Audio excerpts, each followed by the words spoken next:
Meanwhile, the US is leaving no stone unturned to bring back peace in Afghanistan. After the Moscow peace talks, Pentagon has now stepped up airstrikes and special operation raids against the Taliban to the highest level since 2014. Experts believe that such a step could give the US leverage in the peace talks with the Taliban that are due to resume later this month in Doha. This comes in the backdrop of comments made by US Special Representative for Afghan Reconciliation, Zalmay Khalilzad, calling for a peace agreement between America and Taliban before the July elections in Afghanistan.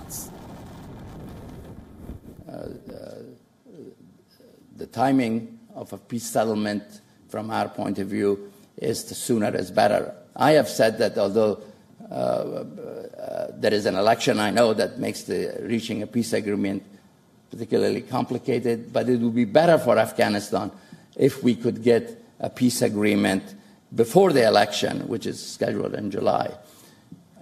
At the same time, while we would prefer to see an agreement before July, a peace agreement, to bring the Taliban also into the process so that that peace agreement would facilitate a peaceful election or a peaceful framework for proceeding with regard to the future of Afghanistan, but that if there is no progress on the peace track, elections will take place, and we are doing what we can to support the preparations for a credible elections. Earlier, Trump had said that he would be withdrawing U.S. troops, and such a withdrawal will mean an end to 17 years of U.S. military involvement in Afghanistan. During the early negotiations, the Taliban complained bitterly about the torrent of airstrikes. According to military data, the U.S. has dropped more than 7,000 bombs, missiles and other ammunition in Afghanistan. Since September alone, the U.S. has launched about 2 to 100 air and artillery strikes in Afghanistan. Since last year, the joint raids conducted by the American and Afghan commandos have more than doubled the number of joint raids conducted from September to early February. The increase in lethal operations has cost both American and Afghan forces. 2 American commandos were killed in January, and over dozens have been wounded since September. According to defense officials, the steady rise of support and funding from Iran and Russia to the Taliban could complicate the American military strategy and the peace talks. Earlier, Taliban claimed that the US has promised to withdraw half of its troops from Afghanistan by the end of April. However, the US has said that a timeline for the troop withdrawal has not been fixed so far. 2019 is fast becoming a significant year for peace in Afghanistan. There have been 2 rounds of peace talks between the US, Taliban and several political leaders in Afghanistan. The next round of Afghan talks are scheduled to resume later this month. We have Mr. Arun Singh, former ambassador to the US, now joining us live for this big story that we're tracking this Saturday. Mr. Arun Singh, thank you as always for being with us here. Help us understand, the US seems to be blowing hot and cold when it comes to Afghanistan. This story should not be a surprise because, as you mentioned, US and the Taliban, through the US Special Representative for the Reconciliation, have been in intense dialogue now for some time. They met in Saudi Arabia, they met in Qatar, and recently they discussed over 5 or 6 days how to take the process forward. At the end of that, they announced that some agreement, some framework agreement had been reached, that the Taliban committed to not allow terrorist groups, Al-Qaeda, to base themselves again in Afghanistan, which had targeted the US, which had targeted the West, and also that they had agreed to withdraw their forces from Afghanistan. But there was no agreement on either going into a ceasefire or in terms of a dialogue between the Taliban and the Afghan government, and that was meant to follow. Along with this, a narrative was gaining ground that Taliban was having the upper hand, that US was very keen, almost desperate, to now withdraw from Afghanistan after almost 18 years of conflict, and they wanted any kind of a deal to bring Taliban on board so that their troops could start withdrawing. And President Trump has repeatedly said that he wants to pull back the US troops from Afghanistan.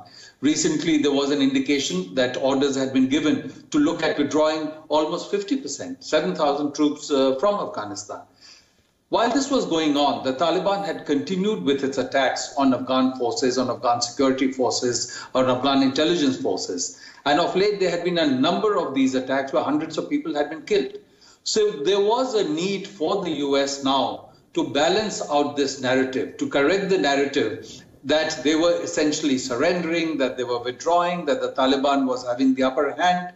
And so through this story, that is being corrected and narrative being put out that is not just the Taliban, but the US also, which has been attacking the Taliban forces, is having some impact. You mentioned the story about an attack just today where some major military commander had been killed.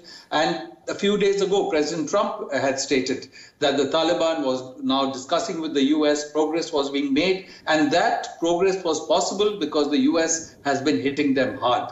So I think this story is clearly an attempt to balance out the narrative and to show that even though the US is talking to the Taliban, it is not given up on use of force, not given up on shaping the environment around which any kind of reconciliation talks are going to take place. So obviously it's going to be a complicated process. The Taliban, again, as you had mentioned, recently had talks sort of facilitated by Russia, where the US was not present, where the Afghan government was not present, but some members of the Afghan opposition were present.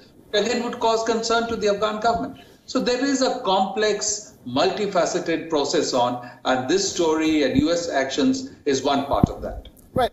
Mr. Arun Singh, if I were to ask you, how do you think India should be viewing all these developments? There's been so much talk and talks about bringing about peace in Afghanistan after a 17-year-long war, and India is an important player in the entire scheme of things. How do you think India should be viewing the way the US is dealing with its troop withdrawal and vis-a-vis Russia as well? Well, as I understand it, India's position has been that they are fully behind the Afghan government, and they believe that enduring Afghan and security institutions should be left in place within the framework of whatever the US wants to do to promote any kind of reconciliation. So that has to be critical. And in various steps that have been taken so far, including India's participation in Moscow earlier, in a dialogue where there was a presence of China, there was a presence of Iran, there was a presence of Taliban, there was presence from the Afghan High Peace Council, and some non-official persons from India, to show that it is taking steps exactly in tandem with the Afghan government. So I think that has been India's approach, that its interests are best preserved through the present mechanism of the Afghan government and whatever it can do to ensure that whatever be the outcome of any reconciliation in Afghanistan, the current structure and what has been achieved through the past 18 years of effort does not completely wither away. So I think from that perspective, India's approach to the US would be that whatever you do in terms of enabling your forces to get out, in enabling an alternative structure to come in place, the present arrangement should not be completely abandoned, and the kind of rights and values that have been in Afghanistan, stability brought about through economic development. India has contributed a large amount through humanitarian and economic assistance. The gains of all that should be preserved. Mr. Arun Singh, former Indian ambassador to the US, thank you so much for taking time out to be with us here on Wion World is One.